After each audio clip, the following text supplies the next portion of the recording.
The jungle was always dark on this planet. Tall glowing trees stood like silent guards, their blue leaves shining faintly. Small creatures with soft lights floated between the branches, but deep within the shadows, two tiny eyes watched closely. Her name was Lyra, a mini alien girl from the tiny Uli species. She was small, no taller than a human's knee. Her skin was pale green, and her large purple eyes sparkled even in the dark. But tonight, those eyes were filled with fear. She had heard the stories from the elders. A human had crashed on their world weeks ago. The elders warned all the little ones to stay away. Humans are giants, they said. They eat small aliens like us. They are monsters. Lyra believed them, and she promised herself to never go near. But curiosity was a tricky thing. When she first saw the human from a distance, her heart almost stopped. He was big, much taller than the tallest Uli tree. His hair was messy, his clothes torn, but instead of hunting or destroying, he sat quietly. Lyra hid behind a glowing tree.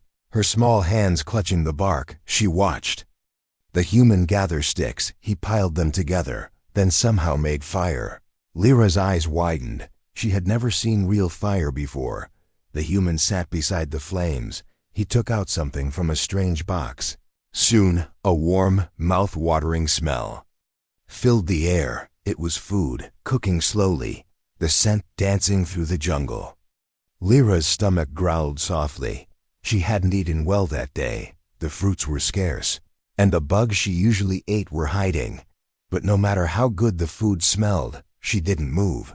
She remembered the stories. If she got close, the human would catch her and swallow her whole. Suddenly, the human looked up. He turned his head slowly, his eyes scanning the dark trees. Lyra ducked behind the bark, her heart pounding.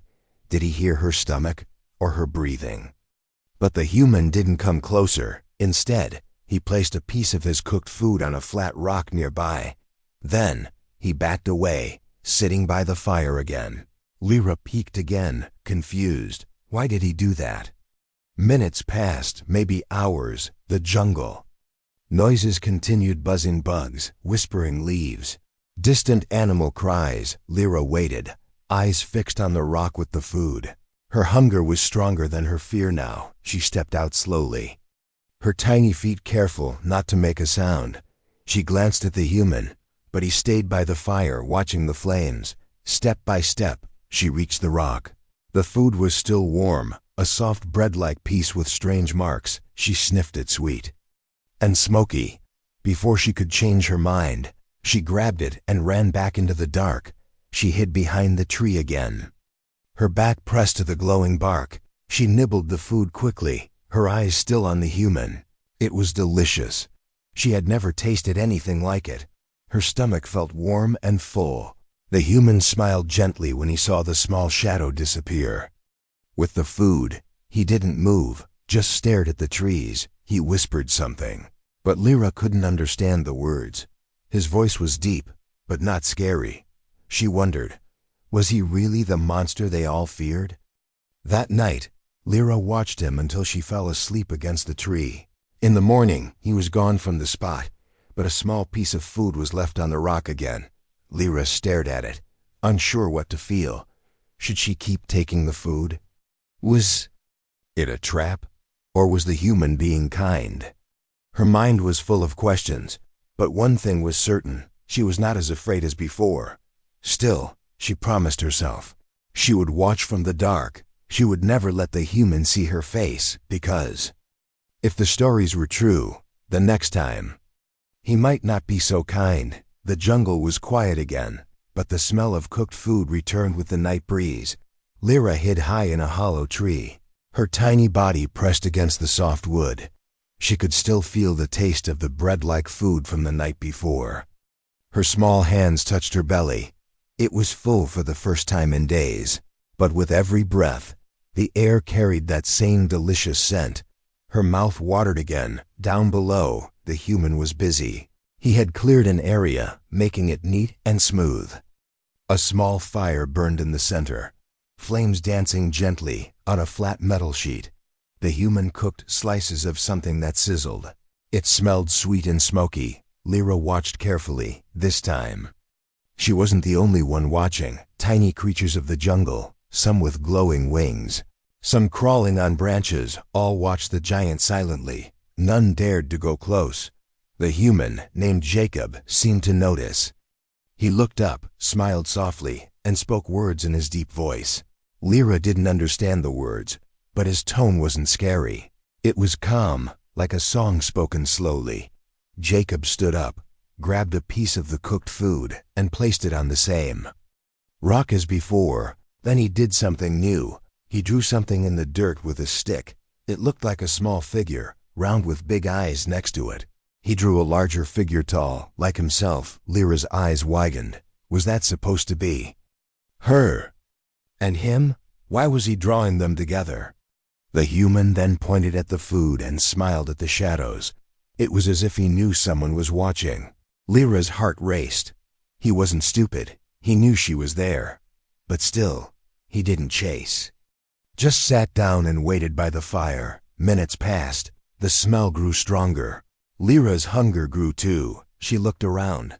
The jungle was still. Only the glowing bugs floated slowly. She climbed down quietly, her feet barely making a sound. Step by step, she got closer to the rock. She paused many times, staring at the human. But Jacob stayed seated, his eyes watching the flames, not her. Finally, she reached the rock. The food was still warm. She sniffed it. It smelled better than anything she had eaten. She grabbed it quickly, but this time, she didn't run away. Instead, she looked back at the human. Jacob didn't move. But then, very slowly, he raised his hand and waved. Just once. Lyra froze, not knowing what to do. No monster would wave like that, she thought. Monsters roared, chased, and caught, but this giant. He waved. Lyra's small fingers shook, but she raised her hand and waved back. Just a little, just for a moment. Then she ran back into the trees, her heart pounding. Jacob chuckled softly. He whispered to himself, "We're getting somewhere." High up in the tree, Lyra sat munching on the food. Her mind was spinning. The human didn't try to catch her. He didn't shout. He didn't even stand up. He just waved. She looked down at the ground where he drew the figures. Maybe he was trying to tell her something. Maybe he didn't want to eat her. Maybe he was lonely too. The thought made her chest feel warm. Lyra hadn't felt that before. A connection. A bridge between a tiny alien and a giant stranger. The night passed slowly, but Lyra's eyes stayed on the human until she fell asleep in the safety of her tree. She dreamed of strange things, of sitting by the fire, of learning human words, of not being afraid.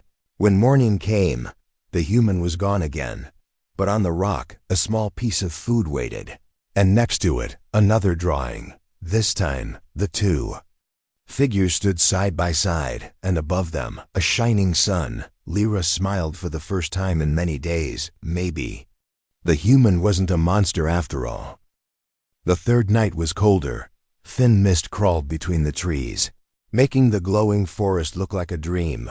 Lyra sat hidden in the thick branches, her eyes watching the human's camp. She was not alone. Other curious eyes blinked in the dark, watching the giant too, but none of them dared to step forward. Only Lyra had tasted the strange food. Only Lyra knew the human wasn't a monster.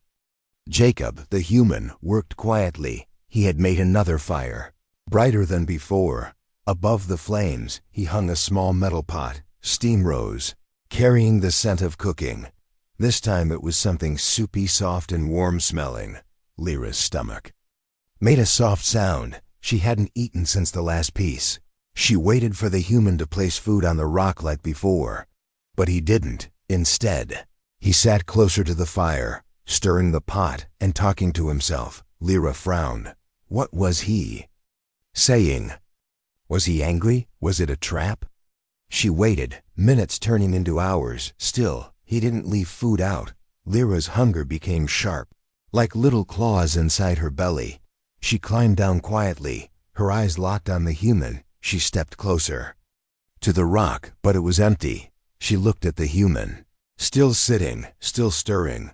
Her tiny foot slipped on a loose stone. It made a small sound, just a tiny one, but the human heard it. Jacob's head turned sharply. His eyes searched the shadows, and then he saw her. Lyra froze, her body stiff like a statue. Her breath stopped. Her heart pounded like thunder. This was it, she thought. He saw her. Now he would catch her. Now he would eat her. But Jacob didn't stand. He didn't run. He smiled. Gently, his eyes soft. He picked up a small bowl, filled it with the warm soup, and placed it on the ground. Then he moved back, keeping his hands open and empty. Lyra's legs shook, but she didn't run. She didn't know why. Something about his eyes. There was no hunger in them, no threat, only kindness. Jacob pointed to the bowl, then to his own mouth. He made a soft sound. Eat. Lyra didn't understand the word, but she understood the gesture. Slowly, carefully, she stepped forward, her feet light, her body trembling. She reached the bowl, sniffed it. It smelled sweet, salty, and warm. She dipped her fingers in and tasted it. Her eyes lit up. It was good, very good. She looked up at the human. He was still smiling, not moving, not even breathing too loudly. Lyra sat on the ground, eating the soup with her tiny hands. For the first time she was close to him, close enough to see his face. His eyes were blue, like the sky. His hair was dark and messy. His skin was strange, but not ugly. When she finished, she stood up slowly. She expected the human to grab her, but he didn't. He simply waved again. That same slow, gentle wave. Lyra blinked, then raised her tiny hand and waved back. Jacob laughed softly, a sound like rolling stones, but friendly. He pointed to himself. Jacob, he said, then pointed to her. She didn't answer. She was still too scared. He tried again. Jacob, pointing to his chest, then pointing to her. Lyra opened her mouth. Her voice was small, but she said, "Lyra." Jacob's face brightened. "Lyra," he repeated. Clumsily she giggled. He said it wrong, but it was funny. For the first time, Lyra wasn't just watching from the dark. She was sitting, eating, and even talking. Even if it was just names, it was a start. The cold night didn't feel cold anymore. The fire was warm, the food was filling, and the fear was fading. When she stood to leave, Jacob didn't stop her. He just waved again. Lyra waved back, then vanished into the trees. But her mind was clear. The human was not a monster, not a threat. He was Jacob, and she was Lyra. Somehow, those two names made the dark jungle feel a little less scary. Asterisk. The jungle felt different now. It was still dark, still full of sounds, but for Lyra, the nights were less frightening. She knew Jacob, the human giant, was out there, and he wasn't a monster. For the next few nights, Lyra watched Jacob from her hiding place. She didn't always come down, but she watched how he moved. He wasn't wild or angry. He built things, little machines with blinking lights. Sometimes they worked, sometimes they sparked and broke. When that happened, Jacob would sigh loudly and scratch his head. Lyra giggled quietly whenever she saw that. She didn't know what those machines did, but the human seemed determined. One morning, after the sun's weak light touched the jungle, Lyra came down to find something surprising. A small bundle of fruits sat near the rock where Jacob always left food. They were jungle fruits, red and shiny, the kind Lyra liked. But humans didn't eat these. Jacob had picked them, just for her. She looked around, but he wasn't there. Carefully, she touched the fruits. They were fresh. She smiled without meaning to. That night, she decided to get closer again. Jacob was working on a broken device, muttering to himself. Lyra stepped into the light, the fire making her green skin glow softly. Jacob looked up and smiled. "Lyra," he said cheerfully. She nodded shyly. She held out one of the fruits, her tiny hands trembling. Jacob raised his eyebrows and gently took the fruit. He looked at it, pretending to study it carefully. Then he smiled wide.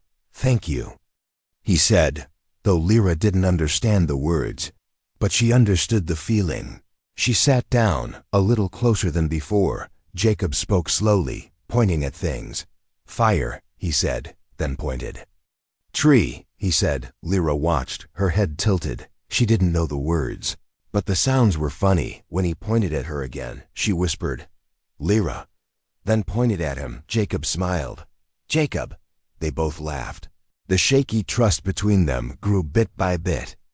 Lyra started bringing him small things, smooth stones, colorful leaves, tiny glowing bugs. Jacob showed her how to use some of his tools, like how a light stick worked when you pressed the side. Lyra's eyes sparkled when it glowed. She clapped, her hands amazed, but trust is not built in a day. One night, as they sat near the fire, a loud sound came from deep in the jungle. A heavy growl, thick and low. Lyra's body tensed, her ears twitching. She knew that sound. The shadow beasts were near. Before she could move, a dark shape appeared between the trees. Tall and with glowing red eyes, it stepped closer, sniffing the air. Lyra froze, unable to breathe, but Jacob stood up slowly. He grabbed a long metal stick, sharp at one end. He stood between Lyra and the beast. His body was shaking slightly, but his eyes were fierce. The shadow beast growled louder. Jacob shouted back, waving the metal stick. The beast lunged forward, and Jacob swung hard. The metal hit its side, making it howl in pain. Lyra watched, terrified. She wanted to run, but her legs wouldn't move. Jacob fought the beast, shouting, pushing, striking. Finally, the shadow beast limped back into the dark, growling angrily. Jacob stood breathing hard, a scratch on his arm bleeding. Lyra rushed to him. She grabbed his hand, her eyes wide with fear. Jacob looked down and smiled weakly. "I'm okay," he whispered, though she couldn't understand. Lyra didn't need words to know he had protected her. He could have run, but he didn't. He stayed, fought, and got hurt. She pressed her tiny hands against his wound, trying to help. Jacob chuckled softly. "Thank you, little one." That night, Lyra didn't run back to the trees. She stayed by the fire, sitting close to Jacob, her eyes still wide. But the fear was different now. She wasn't afraid of him anymore. She was afraid for him, and as the fire crackled between them, a silent promise was made. Lyra would come back again, not just for food, but because trust, once shaky, was now growing stronger. The nights grew warmer, and so did the connection between Lyra and Jacob. She no longer hid in the shadows. She came out when the fire was lit. She sat close, her tiny legs crossed, her big eyes watching every move Jacob made. Jacob smiled every time he saw her. He had started keeping a small cup just for Lyra. In it, he poured sweet water he made by mixing jungle fruit juice. Lyra loved it. She giggled each time the taste tickled her tongue. But there was something else. Jacob wanted words. He wanted to teach her how to speak, and he wanted to learn her words too. One evening, Jacob pointed to himself again. "Jacob," he said, tapping his chest. Lyra nodded, repeating softly, "Jacob." Then she pointed to herself. "Lyra." Jacob smiled wide. "Lyra," he repeated perfectly this time. Her eyes shined, proud that he learned her name right. Then Jacob picked up a stick and pointed. "Stick," he said. Lyra frowned, confused. He tried again, tapping the stick. "Stick." Lyra hesitated, then whispered, "Stick." Jacob laughed, a warm, friendly sound. He shook his head gently and repeated, "Stick." She tried again, this time clearer. "Stick." Jacob clapped. "Yes. Stick." They did this for many things. He pointed to fire. "Fire." She said it back. "Fire." He pointed to rock. "Rock. Rock." She repeated. When it was her turn, she pointed to the glowing bugs and said, "Lumi." Jacob smiled. "Lumi," he repeated. Her heart warmed. He was learning her language too, night after night. They exchanged words. Lyra learned about tree, sky, food, water, hand, smile. Jacob learned Lumi. Droka, tree, Sheila, small, and her favorite word, Piku, which meant funny. Sometimes Lyra laughed so hard when Jacob said her words wrongly. His tongue was too big for the soft alien sounds, but he kept trying. He even tried to sing with the little words he learned. His singing was terrible, but it made Lyra laugh until Her stomach hurt. During the days, Lyra brought Jacob fruits and small animals she hunted. Jacob thanked her by giving her tools and shiny things. One day, he gave her a necklace made of thin wire and little glowing beads.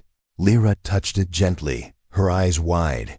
It was the first gift she ever received. She wore it proudly, never taking it off. But their lessons weren't just about words.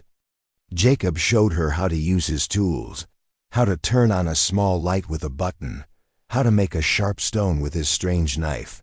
Lyra learned quickly, her small hands nimble and smart. She taught Jacob too. She showed him which fruits were safe, which bugs were sweet.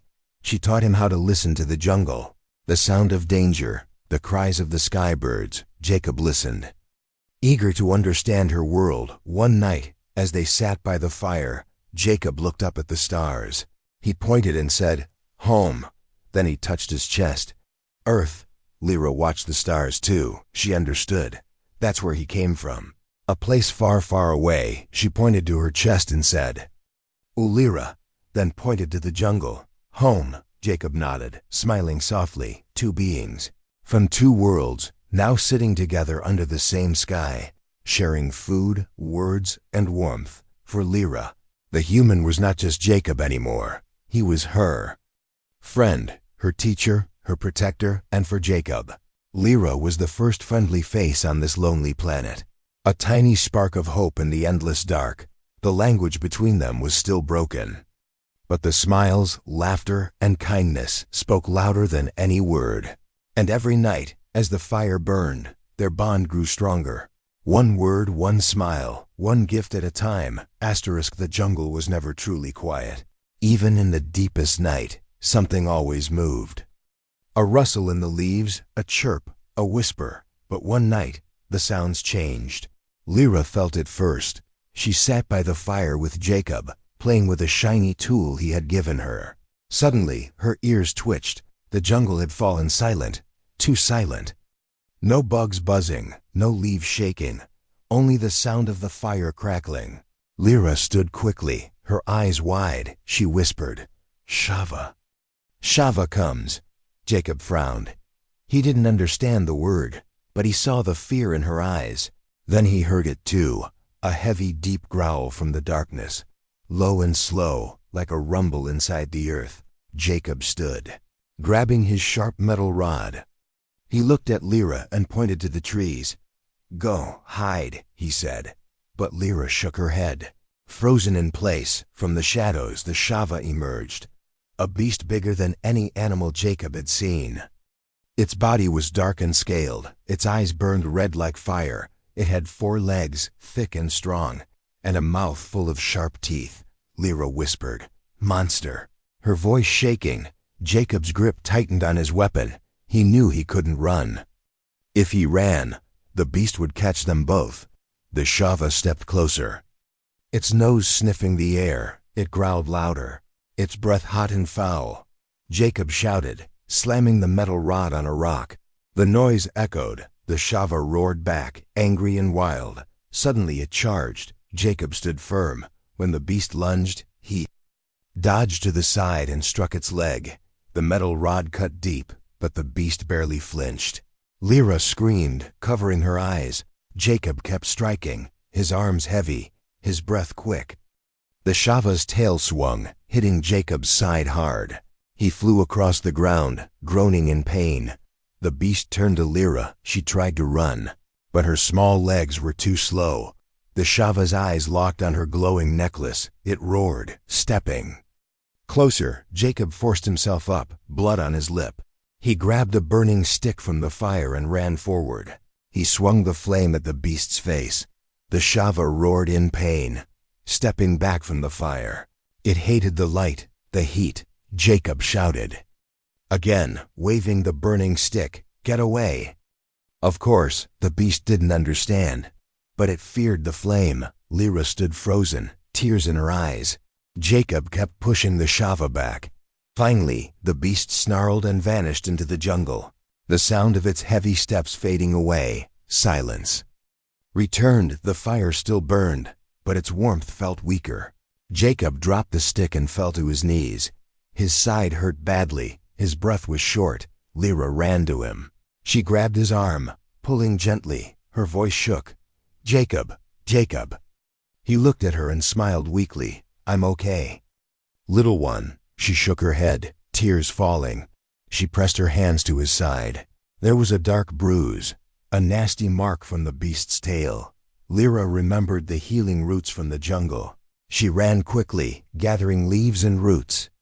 She crushed them with a stone and pressed them to Jacob's wound. He winced, but then smiled. "Smart girl," he whispered. Lyra didn't leave his side that night. She stayed awake, watching the trees. Afraid the Shava might come back, Jacob slept, his hand resting close to Lyra's tiny foot. Even in his sleep, he tried to keep her safe. When morning came, Jacob opened his eyes slowly. Lyra was still there, sitting, her head nodding from sleepiness. He reached out and patted her head gently. "Thank you," he said. She smiled faintly. That day, the jungle seemed less dangerous because they had faced a monster. Together, Lyra didn't just see Jacob as a friend now. He was her protector, her giant shield, and Jacob. He knew now that this little alien girl was more than just company. She was family. From that day on, they prepared together. Jacob built sharper weapons. Lyra taught him more about the beasts of the forest. Together, they were stronger because, in this dark, wild world, trust wasn't just a feeling, it was survival. The sun rose weakly, but the jungle never looked brighter to Lyra. Jacob was awake, his wounds healing slowly. She stayed close, gathering fruits, herbs, and soft leaves to help him rest.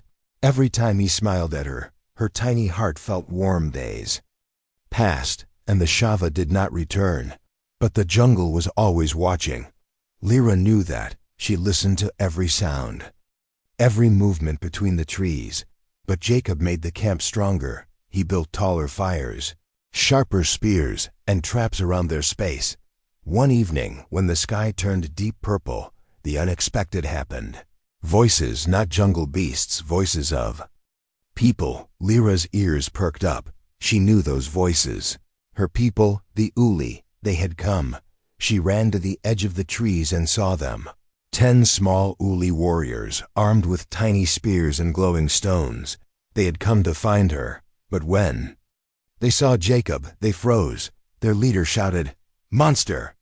Their spears pointed toward Jacob. Lyra rushed between them, waving her hands. "No, no monster," she cried. "He is friend." The warriors did not believe her. They had heard the same old stories, that humans were giants who devoured little aliens. Jacob raised his hands, showing peace. He didn't move, didn't threaten. But the Uli leader sneered. "He will eat you, Lyra. Step away." Lyra shook her head. Her small voice trembled but stayed strong. "He saved me from the Shava."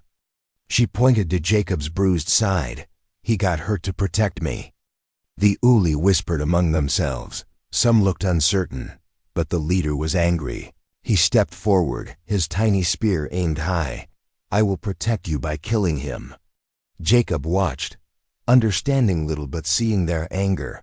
Lyra stood in front of him, her arms wide. "No, you must not hurt him."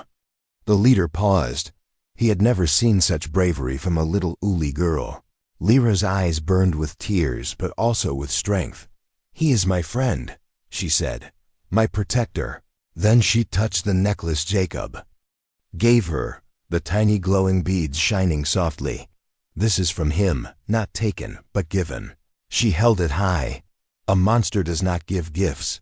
The Uli stared at the necklace. They knew the beads, it was human-made, but no human gave gifts. To pray, one of the younger warriors stepped forward. Perhaps the stories were wrong," he whispered. Another nodded. "We never saw a human, only heard tales." The leader looked around. Seeing the doubt, his pride shook. But even he could not deny the truth before his eyes. Lyra stood, small, but unyielding. Jacob, wounded but peaceful. Their bond was clear. The leader sighed, lowering his spear. "Then we will not kill him," he said coldly. "But if he turns on us, we will strike." Lyra smiled. Tears slipping down her cheeks, she turned to Jacob. "Safe," she whispered. Jacob smiled back. Understanding her relief, the Uli stayed that night. They watched Jacob carefully but did not attack. They saw how he tended the fire, how he shared food with Lyra. They watched how he smiled at her, not with hunger, but with kindness. By morning, the leader came to Lyra. "You are brave, little one," he said. "Perhaps we need to learn more." "Before we fear," Lyra nodded. She had learned at first that fear can lie, that giants are not always monsters. Jacob waved goodbye to the Uli as they left. But Lyra stayed. She wasn't going anywhere. She sat by his side, the jungle alive around them. For her, the unexpected turn wasn't just survival. It was friendship, it was family. And in a world of shadows and strange beasts, that was the greatest light of all.